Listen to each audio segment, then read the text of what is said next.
Today we're going to dive into the dyslexia representation from Percy Jackson and the Olympians Season 1. I've seen all 8 episodes and pulled out the dyslexia representation and a little bit of the ADHD as well. I'll link all of those videos below. How much did you catch during this season?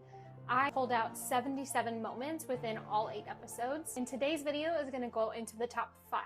This was pretty hard to narrow down, but it was a lot of fun to kind of choose just the best moments from the entire season. Put your own top 5 in the comments, and let's get into it. Here's the 5th one.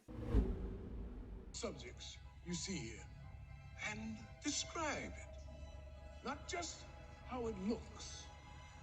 I'm sure there are some that have selected this higher than their 5th one because it is such an important moment, not only for this season, but the entire series as well. However, it is the 5th one because even though it does show someone struggling to read, it's not very realistic in the sense that there's not many dyslexics who kind of see the words move on a page, and that is kind of a misconception. So that's why I have it 5th, even though it's so important to include, and I'm so happy to see it, especially being able to show it instead of tell it. But I definitely know that this one was a really important piece to include and definitely deserves to be in the top 5. Wait, hang on. What? Your mom told you all the stories. Did she read you the Odyssey? The graphic novel? It counts? I may be a little biased on this one, but my top 4 is definitely the graphic novels. I think this part is so important to include to be able to show a hero of a story talk about graphic novels counting in terms of reading books. I think it's a really, really good point to have in the show, and I was really excited to see it. This was a moment that I picked out immediately for the dyslexia representation when I watched it the very first time. It's really important to have a conversation about why other options of books are so important, because it's not just accommodating for reading, it's also being able to enjoy a story in a different way and still understand the story, whether it's through an audiobook, a graphic novel, or the actual chapter book. It doesn't matter. As long as you are understanding the story, you are reading it in some way. It's normal here. And the daydreams, and ADHD, and dyslexia. Demigods just process reality differently than humans do. For the first time in your life, you're just like everyone else. In the 5th one, I talk about why it was so important to show instead of tell. However, with this season and this series in general, I do think it is very important to very clearly state that they have dyslexia and ADHD at camp, because I think sometimes there can be that misconception of what the first episode even included with him not being able to read at the Met. But now it is very clear on what it means and what that kind of is realistically at camp, and including that that's normal here. Like, I love that line. I think that line is so important to include because there are so many people who read this series and relate to it in this way. And so to have that very clearly represented in episode 2 of this season was really, really important, and that's why it took the 3rd place. We're very lucky to get in. I'm not going. Percy, I know that you do not want to do this, but sometimes I have to make choices that you may not understand. I'm not going. This one took the 2nd spot because it was so important to see these young Percy scenes. It's something that you don't get to see within the book, but now with the adaptation, you can go a little bit beyond. And it's not only important to see Percy's perspective, but also Sally's perspective.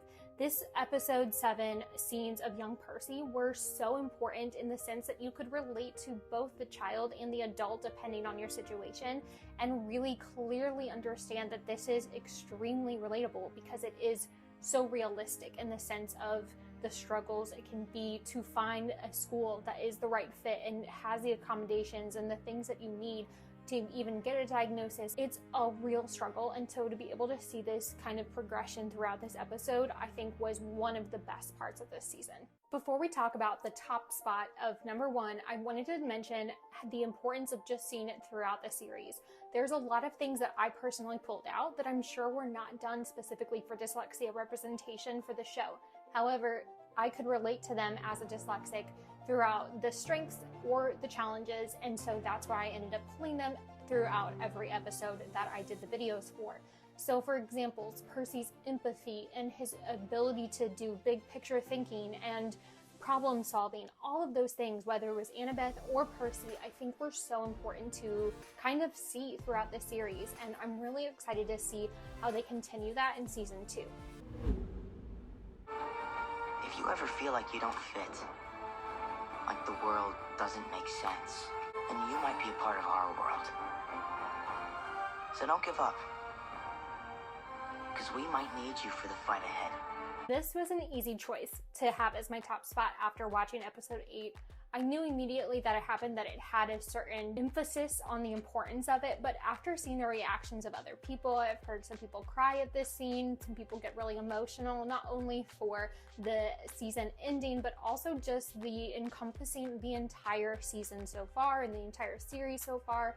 There's so many people who hope to get through all of the books because they are so good. And people can relate to different elements within the book. But to have dyslexia and ADHD representation is so important. And this final monologue does a great job with it.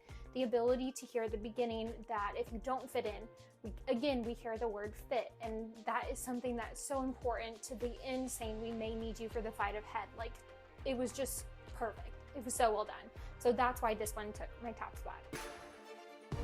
Even though the season is over and I'm super sad about it, I am very excited for season 2. And so in my next video, I will be talking about my season 2 hopes of what they include and one thing that they hope they don't include.